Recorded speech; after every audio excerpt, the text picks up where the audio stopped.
Had a very, very good cabinet meeting on our way to some tremendous numbers. First of all, many companies are now moving into the United States. They're coming back. Some of them left us from many years ago, decades ago, and they're all coming back. We have probably identified maybe $4 trillion worth of companies moving back or going to move back.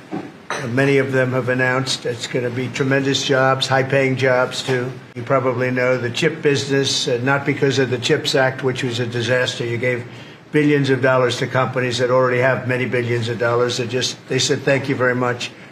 It was no incentive for them to use it. But what is good is the tariffs will make it so that they want to come back. That's why they're coming back. I think they're coming back because of the election that took place on November 5th and because of the fact that they have to come back because the tariffs are forcing them to come back. And remember, there are no tariffs if you build here. That's a big factor. So we have record numbers. Howard was just telling me the numbers that we're talking about are crazy, beyond anybody's wildest expectation. So there'll be a lot of building, all sorts of businesses, including the basics of automobiles. We have, as you know, Honda is coming in with a massive plant to Indiana. But there are many plants that are happening, and literally some are started already. General Motors is already redoing plants that were half abandoned, or they have plants that weren't being fully utilized. They and others are going to be making parts and other things in those plants so that it's one-stop shopping finally. It's ridiculous. You had to go to Mexico. You had to go to Canada. A car went all over the place. It was like, I don't know how that would have worked, but that's the way it sort of ended up. We have a deal, it's fine, but people took advantage of the deal. They cheated.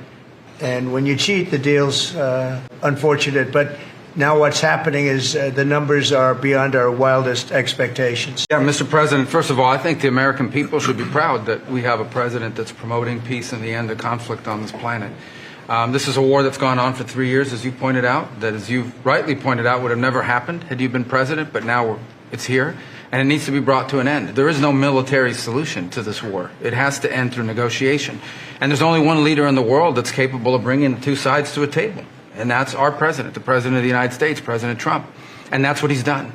And so today, even as we speak, we have teams on the ground in Saudi Arabia meeting with the respective sides in the hopes of making progress towards this outcome that we all want to see.